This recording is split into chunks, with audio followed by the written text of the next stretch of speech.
Welcome back to our channel. Today, we dive into the fascinating story of Gloria DeHaven, a starlet of Hollywood's golden age who had the talent, beauty, and connections to reach the top, but refused to play the Hollywood game.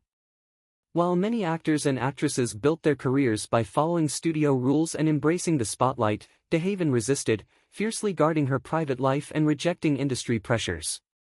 This decision came at a cost, leading to a career that, despite her undeniable talent, never reached its full potential. From her early days as a child actress to her struggles against the rigid Hollywood system, and from her personal scandals to her lasting legacy, we're uncovering the untold story of Gloria DeHaven. Let's get started. Born on July 23, 1925, in Los Angeles, DeHaven was practically destined for a career in entertainment. Her parents, Carter DeHaven and Flora Parker DeHaven, were established vaudeville performers who had successfully transitioned into early Hollywood. Interestingly, a 1983 article revealed that the family's real last name was O'Callaghan before her father legally changed it to DeHaven, a move likely aimed at making the family name more commercially appealing in show business. Unlike many child stars who were pushed into the limelight by ambitious parents, DeHaven's introduction to Hollywood felt more natural, simply because she grew up surrounded by it. At just 11 years old, she landed her first uncredited role in Modern Times, 1936, appearing alongside the legendary Charlie Chaplin.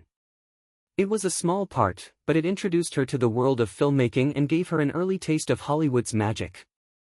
As she grew older, she received guidance from none other than Joan Crawford, one of the most iconic actresses of the Golden Age. Crawford, known for her discipline and commanding screen presence, taught DeHaven the importance of clear, confident speech, a crucial skill that would serve her well as she transitioned into more substantial roles. By the time she reached adulthood, DeHaven had solidified herself as a triple threat. She could act, sing, and dance, making her an ideal fit for the lavish MGM musicals that defined the 1940s. She shared the screen with legends like Gene Kelly and Fred Astaire, proving she could hold her own alongside Hollywood's greatest performers. One of her most famous moments came when she shared Frank Sinatra's first on-screen kiss, a milestone that Sinatra himself never forgot. As a token of appreciation, he gifted her a ring to match a watch her mother had given her, and the two remained lifelong friends. With all the right ingredients for success, talent, connections, and the backing of MGM, many believed DeHaven was on the fast track to superstardom. But unlike some of her contemporaries, she wasn't interested in simply playing the Hollywood game. At her peak, she was one of the brightest stars in the industry. She dominated the 1940s and early 1950s with romantic musical comedies, starring in films like Best Foot Forward, 1943, The Thin Man Goes Home, 1944, Scene of the Crime, 1949, and Summer Stock, 1950. She was even voted the third most likely to be a star of tomorrow in 1944, a promising indicator of her rising fame. Audiences adored her, but critics often dismissed musicals as light entertainment, meaning that despite her popularity, she wasn't always taken as seriously as dramatic actresses. But by the late 1950s, Hollywood was evolving. The era of lavish musicals was coming to an end, and the industry was shifting toward grittier, more dramatic storytelling. Many musical stars struggled to make this transition, and DeHaven was no exception. She wasn't receiving the same roles she once did, not because she lacked talent, but because Hollywood simply wasn't making the kind of films that had defined her career. Rather than desperately clinging to Hollywood, she adapted. She moved to Broadway and continued performing on stage, later finding success in cabaret shows. She understood the need to evolve in the entertainment industry, once saying, "If you don't stretch yourself in this business, you're dead." This adaptability kept her working, but she never regained the level of stardom she once had. Unlike some of her peers who reinvented themselves in television or dramatic roles, DeHaven's career remained tied to the musicals of the past. The industry had decided how to market her, and when that particular genre faded, so did she. Of course, being under contract with MGM came with both benefits and restrictions. On the one hand, the studio provided everything: top-tier vocal coaches, stylists, doctors, and a level of career security that many aspiring actors could only dream of.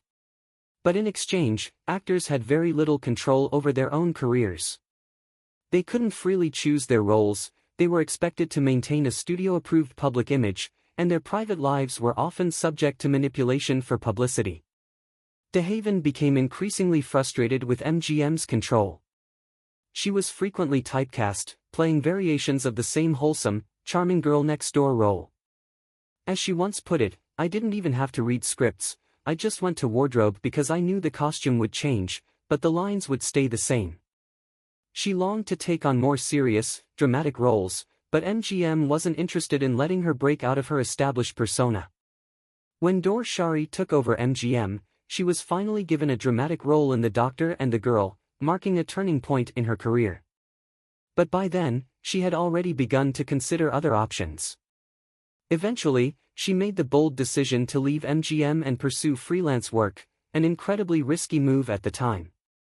The studio system provided security, but it also demanded obedience.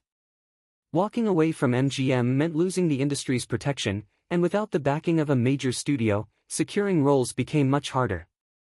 Adding to her struggles, DeHaven wasn't afraid to say no. She turned down roles she didn't want, a decision that came with consequences. Studios had a history of punishing actors who didn't comply with their demands. Some were outright blacklisted, while others, like DeHaven, were gradually phased out, receiving fewer roles and less promotion. She wasn't the only contract star who faced this dilemma. Many who resisted the rigid control of Hollywood's studio system found themselves quietly pushed aside. In an industry that thrived on control, rebellion was rarely rewarded. As Hollywood evolved and musicals began to fade from the mainstream, many stars of the Golden Age struggled to find their place in the industry. Gloria DeHaven was no exception. While some actors successfully transitioned into dramatic roles or reinvented themselves for a new generation, DeHaven found herself in a difficult position. She had built her career on her charm, beauty, and versatility in light-hearted musical comedies, but as the industry shifted towards grittier, more complex storytelling, the opportunities that once seemed endless began to dwindle. Instead of desperately clinging to the past, she adapted, turning to television, theater, and other avenues to continue working.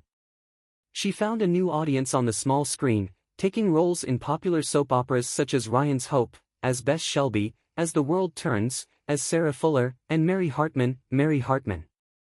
These shows allowed her to stay in the public eye, but they were a far cry from the glamorous MGM productions that had once made her a household name. She also made guest appearances on iconic television series, including Gunsmoke, Marcus Welby, The Love Boat, Fantasy Island, Heart to Heart, Murder, She Wrote, and Touched by an Angel. While these roles showcased her adaptability, they didn't bring back the star power she once held. In an attempt to stay connected to the industry, she took on a different kind of role, stepping into television hosting. From 1969 to 1971, she hosted a morning call-in movie show on WABC-TV in New York. It was a change of pace, but it allowed her to maintain a presence in entertainment, even if it wasn't in front of a Hollywood camera. She also made appearances as a guest panelist on Match Game 75, where she was able to show off her wit and personality to audiences who may have only known her from her film work decades earlier. Her film career did see a brief revival in the late 1990s when she appeared as Jack Lemmon's love interest in Out to Sea, 1997, a comedy also starring Walter Matthau. It was a nostalgic nod to Hollywood's past, a moment that reminded audiences of her enduring charm. But it was also one of her final appearances on screen, marking the closing chapter of a career that had seen both dazzling highs and frustrating lows. Unlike many of her contemporaries, DeHaven never attempted to reignite her career through controversy or scandal. In Hollywood, when stars began to fade, there was always one surefire way to reclaim the spotlight: writing a tell-all memoir. Many of her peers used this strategy to remain relevant, revealing behind-the-scenes drama, romantic affairs, and industry secrets. Even some of the biggest names, Joan Crawford, Bette Davis, and Debbie Reynolds, penned autobiographies that captivated audiences and gave their careers a second life. But DeHaven? She refused. Despite being offered lucrative deals to write a memoir, she declined every single time. She had lived through one of the most fascinating eras in Hollywood history, worked alongside some of the biggest stars, and had personal stories that publishers knew would make for a best-selling book. And yet, she wouldn't do it. She famously said, "I don't want people flipping through the pages of my life." It was a bold choice, one that few aging stars dared to make. But for DeHaven, her privacy mattered more than the fleeting return to fame that a memoir could offer. This decision had consequences. While other stars kept themselves in the public eye by sharing their Hollywood experiences, DeHaven faded further into the background. The industry thrives on nostalgia, and when an actor steps away from the public conversation, they risk being forgotten. By refusing to share her story, she essentially allowed herself to slip into obscurity, while others who had long since stopped acting remained household names simply because they had kept people talking. Her silence was especially surprising given the fascinating life she had lived. She had relationships with some of the biggest names in Hollywood: Tony Curtis, Bob Hope, and Jerry Lewis, just to name a few. She had experienced the highs and lows of the studio system firsthand, witnessing the way MGM molded, controlled, and ultimately discarded its stars. She had been part of Hollywood's golden age, a time when the industry was at its most glamorous but also at its most ruthless. She could have revealed shocking truths, shared intimate details, and capitalized on the curiosity of fans who longed to hear about the real Hollywood behind the scenes. But she chose not to. Because of her refusal to write a memoir or share her secrets, much of what we know about DeHaven today comes from second-hand sources, biographies of other Hollywood figures, scattered interviews, and industry rumors. Unlike her contemporaries, who actively shaped their own legacies by writing books and participating in interviews, DeHaven let others tell her story. As a result, her contributions to Hollywood history are often overlooked, overshadowed by those who were more willing to play the publicity game. This reluctance to embrace the Hollywood machine likely played a major role in her gradual decline. Studios and networks favored stars who kept audiences interested, whether through new roles, interviews, or scandalous confessions. Since DeHaven actively avoided this, she slowly faded from public consciousness. But in many ways, her silence was her final act of defiance. She had already resisted the rigid control of MGM, fought against being typecast, and made the bold choice to pursue freelance work at a time when leaving a studio contract was considered a risky move. By refusing to write a tell-all memoir, she maintained control over her own story, refusing to let the industry profit from her personal life one last time. Her decision may have cost her a longer-lasting career, but it also set her apart. In an era when so many stars were willing to do whatever it took to stay in the public, DeHaven chose a different path. She refused to sacrifice her personal integrity for the sake of fame. Gloria DeHaven's career was a testament to both the rewards and the costs of independence in Hollywood. She had the talent, the connections, and the opportunities to become a much bigger star, but she refused to compromise who she was in order to stay in the spotlight. Whether that was a mistake or a bold act of self-preservation is something that remains open for debate. Gloria DeHaven's personal life was as captivating as her Hollywood career, filled with romance, heartbreak, and a level of complexity that only added to her mystique. Unlike many actresses of her time who carefully curated their public image to fit into Hollywood's rigid expectations, DeHaven lived on her own terms. She was unapologetically independent, refusing to let her relationships define her career or allow the industry to dictate her choices. But in a world where image was everything, her love life, marked by multiple marriages, high-profile affairs, and deep personal connections, often overshadowed her professional achievements. Her romantic history was nothing short of dramatic. She married 4 times, and each of those marriages ended in divorce. Her first husband was actor John Payne, whom she married in 1944 at the height of her Hollywood career. Payne was a respected figure in the industry, known for his work in westerns and musicals, and their union seemed like the perfect Hollywood love story. They had 2 children together, daughter Kathleen Hope, born in 1945, and son Thomas John, born in 1947, but like many celebrity marriages, theirs couldn't withstand the pressures of the industry. By 1950, they had divorced, marking the beginning of a pattern that would repeat itself throughout DeHaven's life. Her second marriage, to real estate mogul Martin Kimmel in 1953, was even shorter-lived. Kimmel, a successful businessman, was well outside the Hollywood bubble, which may have initially seemed appealing to DeHaven. However, their relationship was not built to last, and they divorced within a year. Her most enduring yet tumultuous relationship was with Richard Fincher, a Miami-based Oldsmobile dealer and a member of the Florida House of Representatives. They first married in 1957, had 2 children, son Harry, born in 1958, and daughter Faith, born in 1962, divorced in 1963, then remarried in 1965, only to divorce again in 1969. This back-and-forth relationship with Fincher suggested that, despite her independence, DeHaven still longed for lasting love, though she never seemed to find it within the confines of marriage. Beyond her official marriages, DeHaven was linked to some of the most famous men in entertainment. She had well-documented affairs with comedians Bob Hope and Jerry Lewis, both of whom were married at the time. This led to a reputation that followed her throughout her career, often casting her as the other woman in Hollywood gossip columns. Perhaps the most notable of her romances was with Tony Curtis. Their connection was particularly unique. Curtis first became infatuated with DeHaven when he was a teenage sailor, watching her sing during a USO performance in World War II. Years later, as he rose to fame, the two began a passionate relationship, despite the fact that Curtis was still married to Janet Leigh at the time. Even decades later, in 2008, Curtis admitted that he had never stopped loving DeHaven, a testament to the lasting impact she had on those who knew her intimately. But unlike many actresses who leveraged their romantic connections to advance their careers, DeHaven never used her relationships as a stepping stone. She navigated the entertainment industry on her own terms, refusing to let her personal life define her professionally.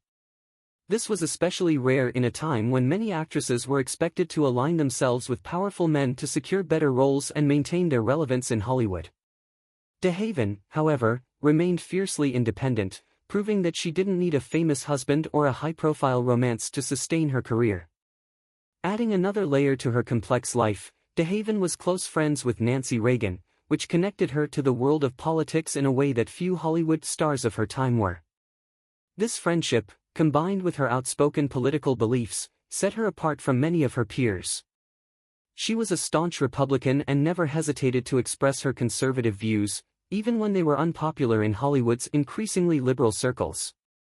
Her connection to the Reagans likely provided her with a sense of stability that was often lacking in her romantic life, and it gave her an outlet outside of the entertainment industry. Gloria DeHaven may not have reached the level of superstardom that some of her contemporaries did, but her impact on Hollywood's golden age was undeniable. She was beloved by audiences, particularly by wartime servicemen who saw her as the perfect girl next door, a charming, radiant presence on screen who embodied the idealized glamour of 1940s Hollywood. Unlike many stars of her era who faded into obscurity, DeHaven remained a recognizable name, thanks to her extensive work in film, television, and stage performances. She was a reminder of a bygone era, a time when musicals ruled the box office and studio contracts dictated an actor's fate. Her contributions to entertainment were honored with a star on the Hollywood Walk of Fame at 6933 Hollywood Boulevard, a permanent testament to her place in cinematic history. While she may not have been the biggest name of her generation, her work resonated with those who appreciated the classic Hollywood charm she brought to every role. Even as the industry moved on from musicals and the studio system collapsed, DeHaven's legacy endured through the films she left behind, the fans who continued to admire her, and the performers she influenced along the way. In her later years, she largely stepped away from the spotlight, living life on her own terms just as she had always done. Though she never sought out the kind of late-career resurgence that some of her peers did, whether through memoirs or television interviews, her place in Hollywood history remained intact. Her passing on July 30, 2016, in Las Vegas, just a week after celebrating her 91st birthday, marked the end of an era. She had been in hospice care following a stroke, though the exact cause of her death was never publicly disclosed. Her legacy continues through her 4 children, who keep her memory alive.